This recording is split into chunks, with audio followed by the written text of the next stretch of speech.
who have the courage to build it. And right now, each and every person who is sitting in this room, you all are builders. And before we start this event, I'll request you all, let's pump up this room with energy. Let's put our hands up together for just the fact that we all are here in this part and coming together to create a big impact. So with this, I'm sure that as entrepreneurs, if I'll ask you, we all have different kind of impacts we keep talking about. We talk about growth, revenue growth. We talk about market growth. We also talk about valuation growth. But today's session is going to invite you to think a little deeper. It's going to ask you a deeper question, that what if the real growth is incomplete without the social impact? So ladies and gentlemen, get ready for the first session of the day, where we are going to talk about social impact and how it's impacting entrepreneurship. But before we start with today's event, it's important that I first introduce you to the moderator of today's session. I would like to introduce Mr. Nitin Rai. A big warm welcome, sir. He is the Managing Director of Elevate Capital, former chair of TiE Global and TiE Global Agents. Thank you so much, sir, for moderating this entire session. Let's have a huge round of applause for the moderator for the session. Also, sir, now I would like to request you that you welcome our speakers as well. So I'll be introducing the speaker, and we'll be welcoming our speakers as well. So our first speaker is Ms. Almas Jiwani. She's President of Emirates and United Nations Women Canada NC and CEO of AGF. So thank you so much, ma'am, for giving your time, for being a part of today's session, and for sharing your insights. Ladies and gentlemen, let's fill the room with energy. People have traveled all across the globe to share their insights and to leave that one impact in our mind that I'm sure going to change our mindsets. Thank you so much, ma'am, for joining. I would now like to welcome our next speaker, Mr. Jagjeet Sareen, Managing Partner of Dalberg. A big warm welcome, sir. Let's have a huge round of applause, ladies and gentlemen. This is the space and this is the discussion that's definitely going to take us to the next round of discussion where the real growth lies. So now I'll be giving the stage to our moderators and speakers, and we're looking forward to the session. Thank you so much. All right, thank you. We're going to get started since we're running a little late. So I'm Nitin. Elevate Capital, just to give you a quick background, Elevate Capital is an impact venture fund based out of Oregon in the US. Elevate invests in diverse entrepreneurs that are underestimated and often overlooked when it comes to mentorship, investments, et cetera, et cetera. The fund is about 10 years old. We were one of the first funds in the United States to be institutionally backed. A large portion of the fund is invested in women entrepreneurs, largely in tech, but we're very diverse. We've invested in climate tech, in life sciences, sustainability, but largely software. And more recently, we've focused on mostly AI. 70% of our investments are in women founders, largely in the United States.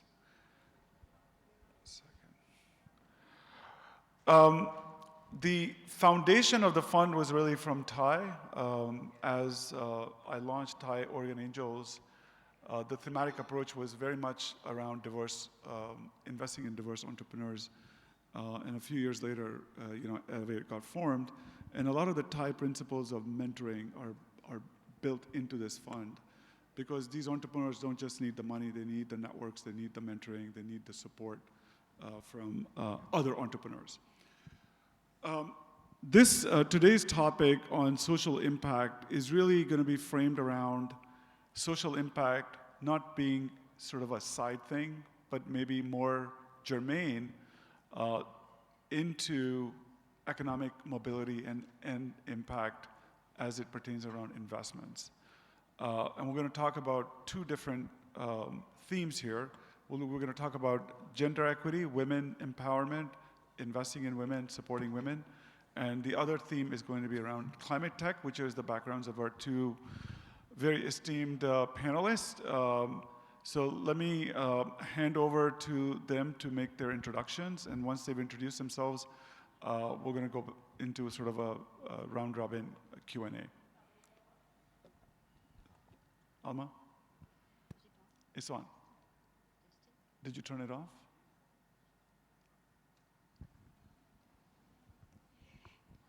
Bonjour tout le monde. Est-ce que vous parlez français ici? Well, too bad I'll speak in French only. My name is Almas Jiwani, and I'm from Toronto. And I've been the president of the UN Women Canada, and also we have our own foundation, and of course, also an entrepreneur. And this is my, I think, third or fourth time to Jaipur, and I'm in love with the city, and I've asked many of you if you can please accommodate me because I want to move into your beautiful city. Thank you. Thank you. आप सभी को मेरा नमस्कार. Speaking Hindi now. Good morning, everyone. My name is Jagjeet Sareen. I'm India head of Dalberg Advisors. I co-lead our global climate practice. Dalberg Advisor is a social impact first strategy consulting firm. We've been in existence for about 25 years, presence in 40 countries. Name Dalberg is a bit unusual. It's the founder's grandmother's surname. It just gives you a sense that, for us, social impact and equity are just in our DNA. I'm sure we'll talk more about it. Thank you. All right, so we're going to start with the questions, and these are a couple questions that I'm going to ask both of you the same question. So the first question is it possible that economies failing to prioritize social impact are choosing short-term growth over long-term survival? Absolutely, but before I answer your question, I've been sharing my experiences every part of the world that I travel to for speaking engagements, simply because people use the word women's empowerment, gender equality. So what does women's empowerment mean to you? No one exactly knows the key underlying meaning of it, and I'll tell you why.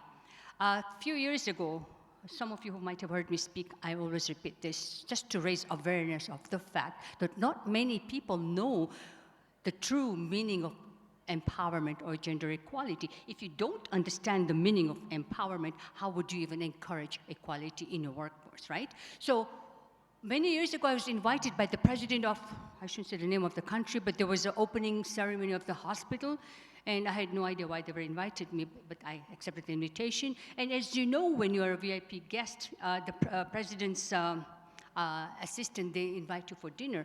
So the first night, we had a dinner. It was a round table dinner.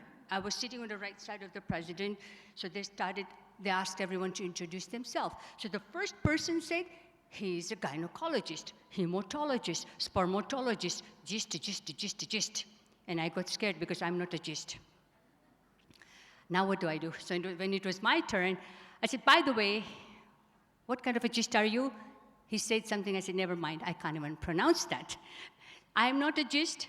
I'm just Almas Jiwani. I talk about the gender equality, and I have no idea why I've been invited here, but I'm very happy to be here in a beautiful city. It's Cairo, and I'm most inspired by the Cairo Al-Azhar Park, which was created by His Highness the Aga Khan.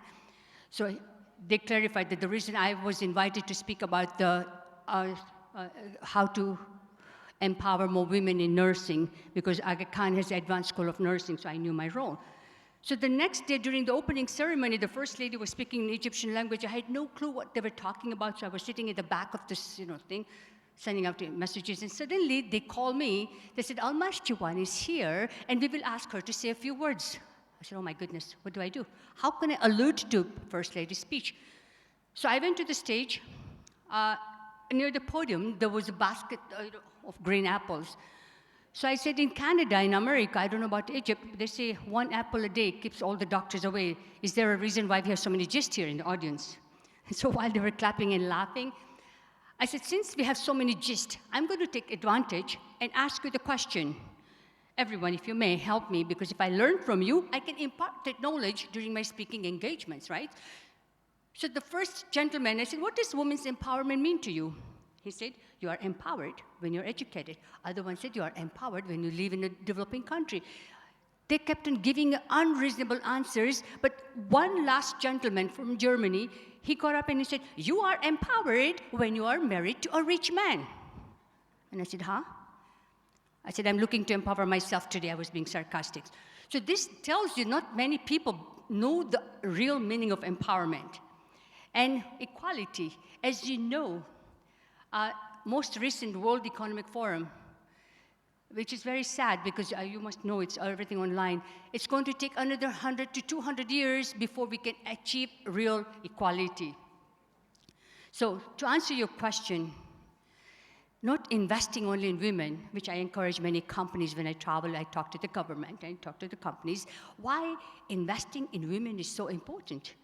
And Fortune 500 reports, even the World Economic Forum, World Bank reports, everyone clearly stipulates that 27% of GDP per capita has been contributed by women. That also not giving them the full credit. And me, with my big mouth, I asked them, may I ask you, how many women were on the board when you were creating this report? They scratched their head, none. I said, aha.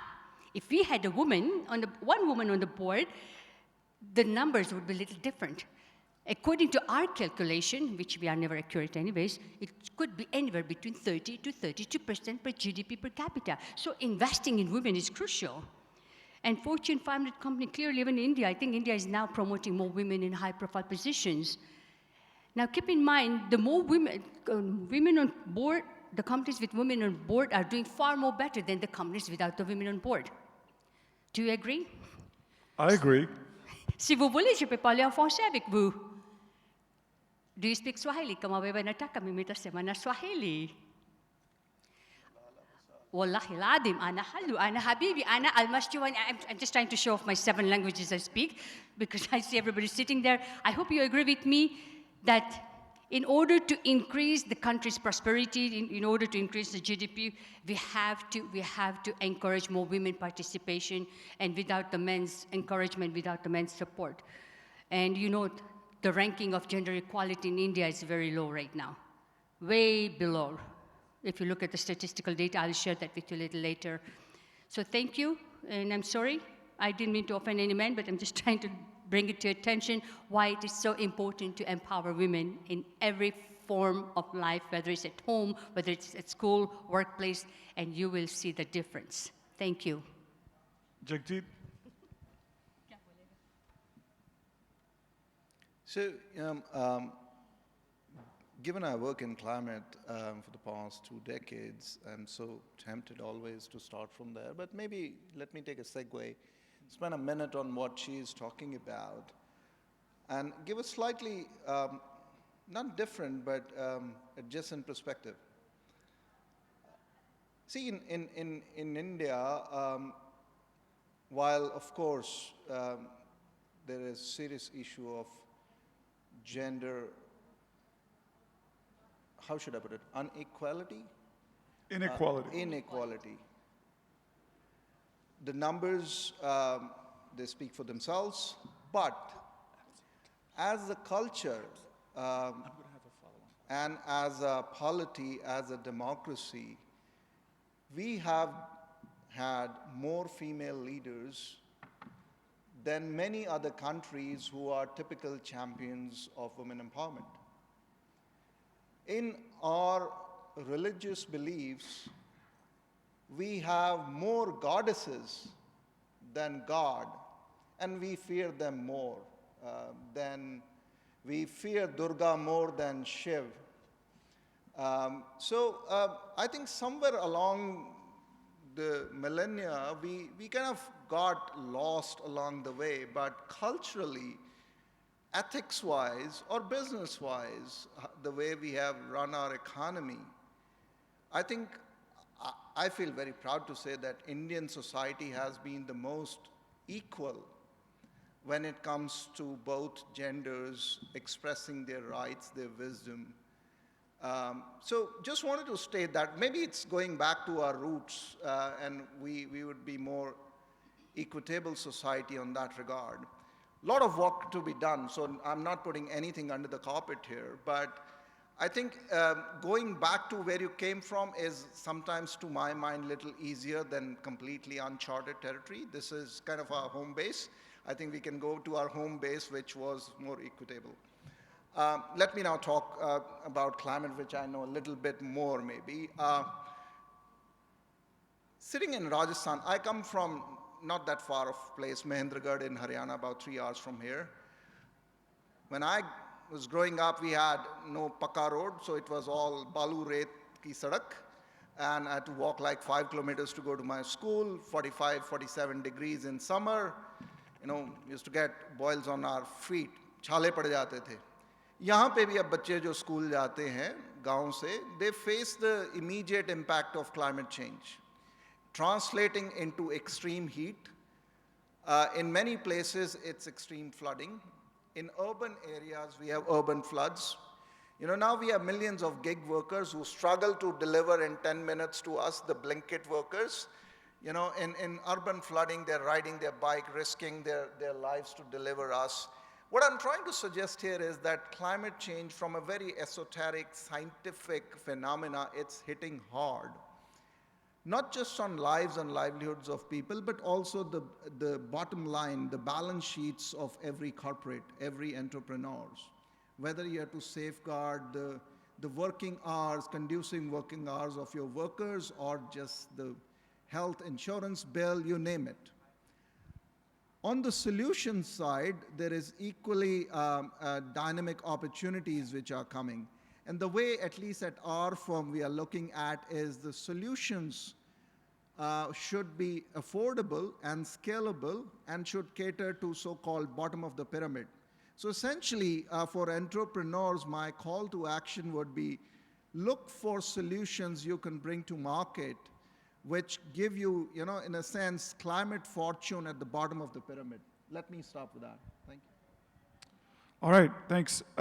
So my, actually before I present my next question, just as a personal experience investing in women for the last 15 years, women tend to outperform guys, actually, when it comes to investing and returns. My highest returns are from female founders.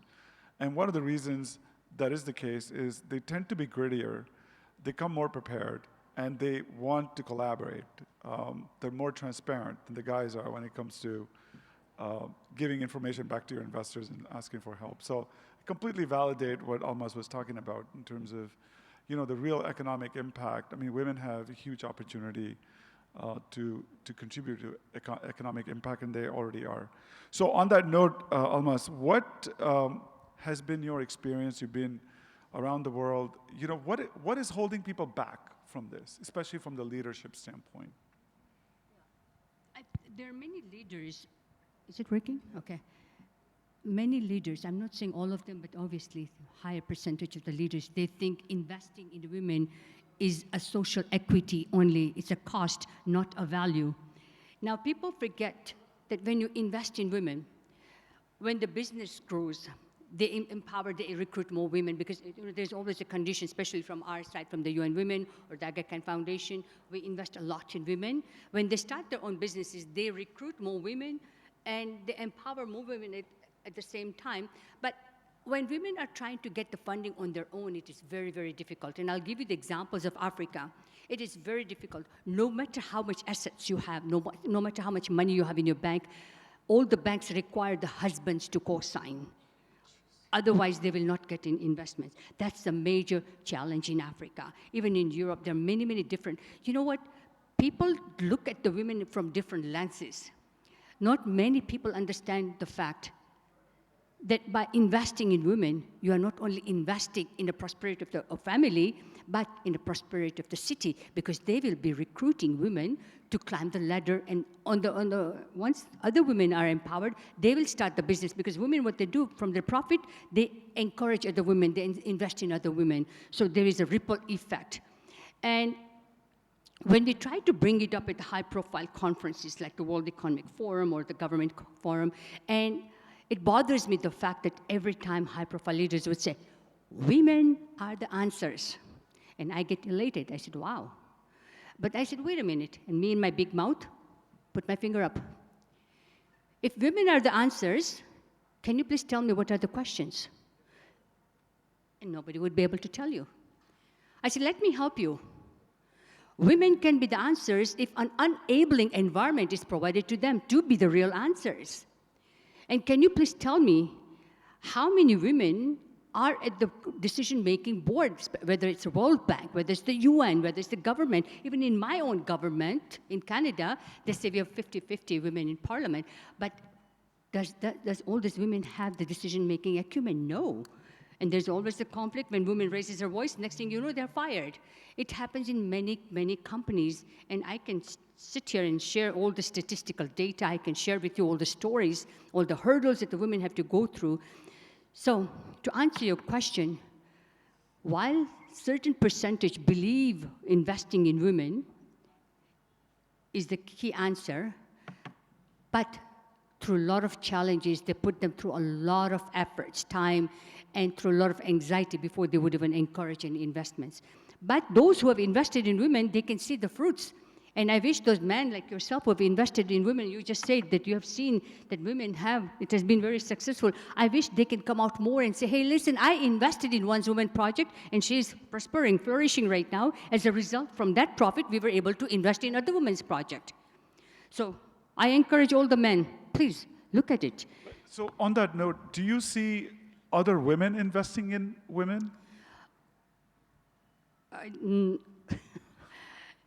I know this kind of questions come from women, and I'm sad to say not many women at high-profile positions support women. That's one of the things that we are focusing on. I always tell women, powerful women, every corporate rung of the ladder that you climb up, please look behind. Look behind, and there are many women left behind. And I'm not asking you to share your wealth, but mentor them. Mentor them, because I know many women are scared that if you empower me, I might be better than you, might take over your position. I wish that would end, and it's true. It's evident, and I think every woman are discussing this. I'm openly saying not many women support women. And yes, but there are certain women who are investing a lot.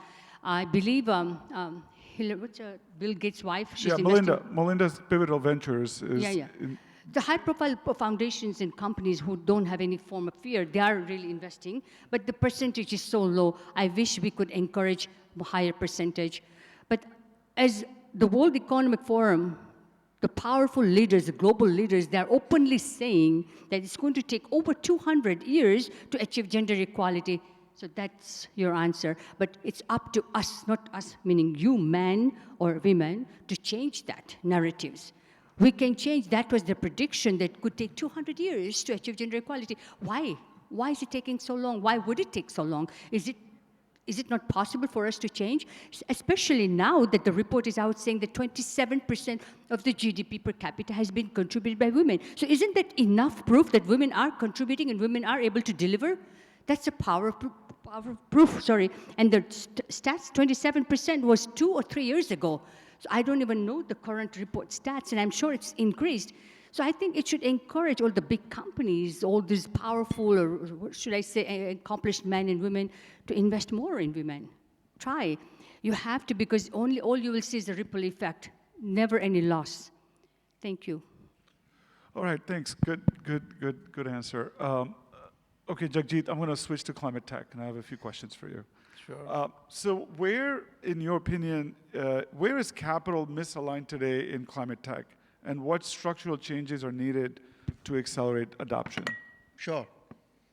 Yeah, and I'm so tempted to, poke her a bit before I answer. See, WEF says it will take 200 years for this gender equality to settle in with current pace. I will say if we don't work on climate change, this Earth will not exist as we know it in 100 years. So forget about any other balance you want to wear. Our Earth is out of balance.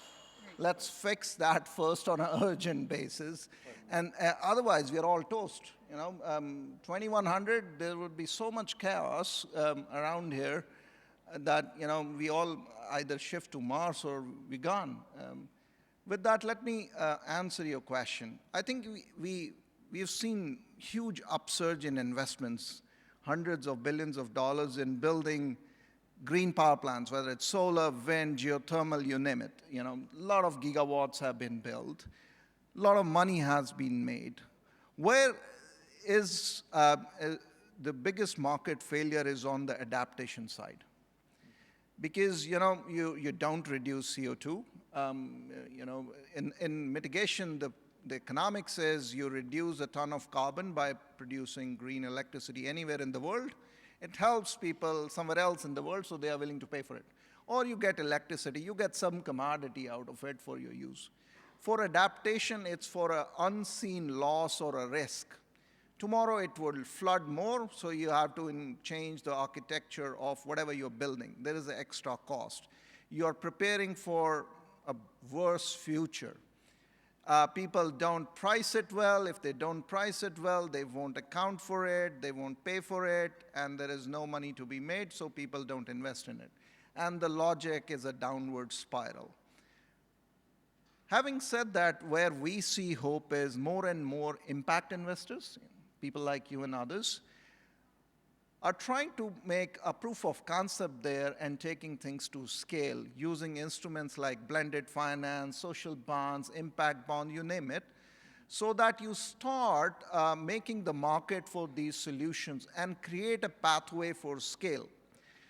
The wrinkle there is most of these sectors, especially in countries like India and states where we are sitting, Rajasthan and others, most of the sectors where resilience have to be front and center, agriculture, urban, health, education, water, wash, these sectors are predominantly controlled by public service allocation, public funding, government.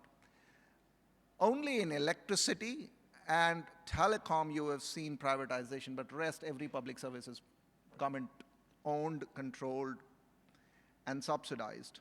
Making a business case for products or solutions there is tricky unless government starts aligning with the suitable regulation. So that's the market failure I think entrepreneurs with the solutions should solve for if we want to live in a habitable climate and solve for all the ills we have to solve for. So I've seen back in 2007 and 8 when we launched TiE Oregon, we had a big emphasis on climate tech, but then climate tech sort of dissipated, because the markets didn't support, a lot of the companies went out of business in solar.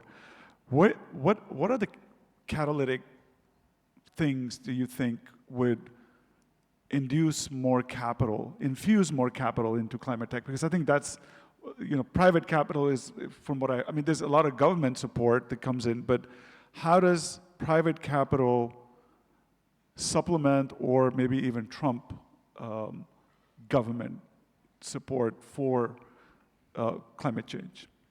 So I think on the green or the energy side, I would say policy stability has only improved, especially in India. Yeah. Since 2010, we are only progressing with better and better policies. Now, solar produced electricity price is 2 rupees some paisa. Yeah. Coal produced electricity price is 5 rupee plus. So we know the maths there. Yeah. And now it's zero subsidy on solar and wind. The prices have gone down, and now they are cross-subsidizing coal. So around the forward and backward integration of these value chains, people have a lot of opportunities to invest. So I think that's stable. The opportunity there where still you need a lot of government hand-holding, enabling environment and all that is on the manufacturing side.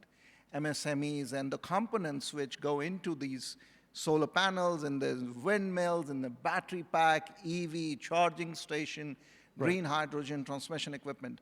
As a country, we have huge import dependence. 80% of all the components that go into these power plants, the green ones or the EVs, batteries, they come from China. 80%.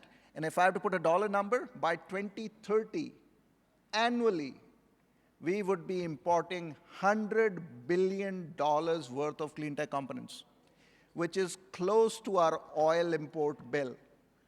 Just think about it, another energy dependency coming from one country. The positive side is that entrepreneurs like you and investors like you can build that market and make money while greening the economy. Thank you. All right, so we're, one last question to both of you, and then we'll open up for Q&A. If leaders in this room commit to one concrete action in the 12 months to drive real social and climate impact, what should it be? Starting with you, Alma. Well, I would urge everyone to change the behavior and the thoughts about investing in women to have a massive impact. Because people don't think is investing is an impact, they look at it as a cost. They don't look at the value behind investing in women. So if there's one thing I can encourage you, all of you, whether men or women, as I said earlier, every corporate rung of the ladder you climb up, please look behind. And I'm not talking about the big companies right now, I'm talking about the high-profile positions that you might have in your companies. Please look behind and you will see many men or women left behind. And there's a lot of talents, whether it's the women in politics, whether it's the women. By the way, to talk about the politics, I forgot to mention, do you even know that a lot of technology has been invented by women? There was it software or what do you call hardware? DOS, D-O-S, if you remember, that was created by women. But they don't get the credit. And there are so many different, if you look at this statistical data, women are the inventors of very high-profile protocols and high-profile technology, but you will never see anyone talking about it or giving them any due credit. So you know that if you want your company to prosper, if you want your company to increase the value, the best way to do is by investing more in women and encouraging more women empowerment at the workforce, and make sure the women are at the decision-making table to get the powerful outcome. Thank you. Jagjeet? Yeah, I would argue for the empowerment you need an uplift of economic growth, which is lifting all boats, providing economic and job opportunity to masses. And we've seen that in the last many years in many economies. Economy is growing, GDP is growing, but the wealth translation of that is so unequal. There are not many high-quality paying jobs for our graduates, male, female included. What I'm trying to argue here is that in this world of green and digital, bringing more economic growth, entrepreneurs like you could really drive that employment generation while making money for yourself. I think the problem would be that our economies would grow, but the concentration of capital and wealth would go upward in the pyramid rather than becoming broad-based. And we have seen this with AI and digital. There is no, I think, single female CEO of AI company, the big ones. So there is an issue, and this is translating down the same way. Same goes in green. Most of the new jobs in green agenda require some sort of a engineering or technical background, whether you are from an IIT or an ITI. If you look at the number of female participants in these schools, they are lower by proportion. And if these are the two growth engines, digital and green, if we don't change course, you see the impact, how it's going to propound or compound the inequalities there, whether it's jobs or disenfranchising female workforce. So I think there is an opportunity on digital and green side with entrepreneurs like yours, but there is a huge risk. Unless we are impact first and conscious in what we are doing, we're going to go down this rabbit hole very, very quickly. You have something to add? Yeah, I agree. I have to talk about India. Now, as I said, India ranks at 123 in gender equality. And I also would like to add that more and more women are graduating from the tech companies and the tech schools, engineering. But yeah, the job market is very poor. And if there's an option, companies would hire male, even though they don't have the A+ or C+. They would opt for men, or boys, should I say, as opposed to women. So women are not being given that many opportunities. And I'm just talking about India because we are in India right now. If the parents have a son and a daughter, they would give a priority to the son to put him to school because they think daughter is going to get married, it's going to be someone's benefit anyways. So it's up to us, that this new generation, now that we are, the technology is getting better as day by, because a few years ago we didn't have WhatsApp.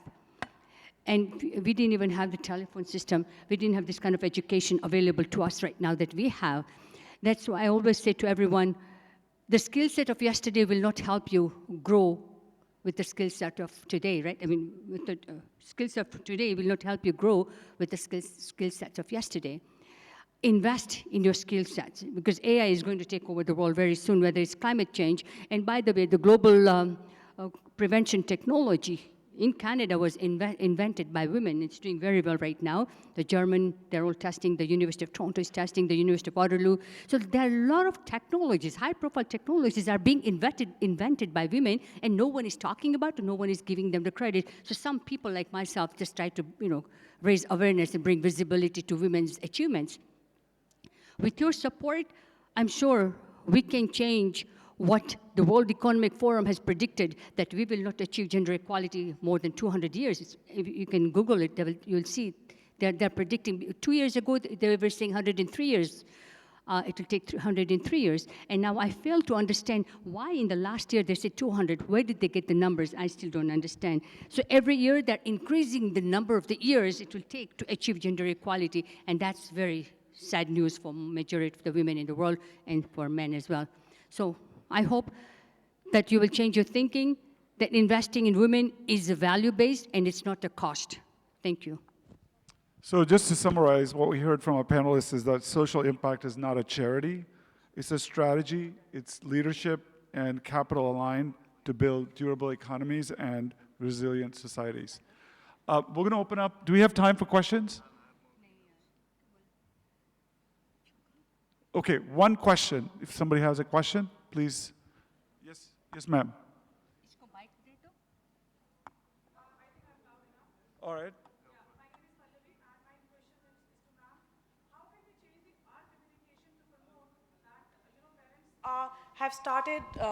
Parents have started promoting their daughters to opt for the course that they like for. How can we reach out globally and communicate?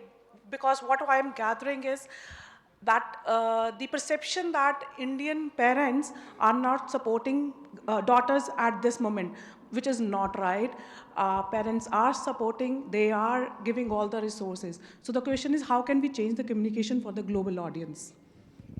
Yes, you're right. Many people who have an understanding and awareness of the benefit of educating a daughter, but the majority of them, they don't have. If you look at the statistical data, I'm focusing a lot in India right now, majority of them don't even know. And I'll give you an example. It was here in Jaipur 4 or 5 years ago when I was here for a speaking engagement, and I asked them to take me to the tours, to the shelters, and, I shouldn't say other words. But when I talked to the women who were running for politics, I said, so, you are running for politics. Do you know the meaning of politics? No. Do you even know what you're running for? No. Have you identified the issues in your region where you're going to be representing that you can fight for? No. Then what will happen when you win the election? Oh, we don't go to the parliament. Our husbands do. I said, what? Now, and then on the way I can't pronounce the name. Is it called Udaipur? Udaipur to the city. Because I wanted to drive for sightseeing, but there wasn't sightseeing. All I saw that the women were in the farm, sitting on the ground, almost in a squat position, picking up some fruits and vegetables. And I saw men sitting on a chair, smoking and doing whatnot. And I asked them, how much are you earning by working in the farm? We don't know, because all our income is being taken by men. What do men do? Nothing. That's in certain part of the villages that I drove by. So this is based on our research. We have firsthand seen that. We have spoken to many parents. Why are you not investing in your daughter? Oh, because they are going to get married. And it's not their fault. It's the cultural. It's the culture we've been raised, the way we are in India. And not each and every mothers, each and every fathers in a village is educated. It's a matter of raising awareness. It's a matter of educating them. Even ourselves, the more we learn, the more we network, we are learning, and then we are imparting that knowledge to people who don't have that kind of knowledge. Do you agree with me? So I apologize if you think that I feel that no parents are supporting daughters. No, that's not true. There are many parents are supporting daughters, and that's why our daughters are doing so well in the sports as well, creating a huge name. But they're only, look at the fact that the numbers, very few percentage. Yeah, yes, we have understood how our communication should be out there, that yes, the equality is there, women have been supported, so yes, the communication has to be very fine. It's up to you folks who reside here, because you meet them, you have small absolutely. events, because people from abroad, we just cannot come here to educate a little people staying in a village. We try to do when we are here. And I know we have a UN, we have our foundation, our team, everyone is in many parts of the world, but I think together we can achieve a lot. One person can only do so much, but if you're together, hey, sky is the limit.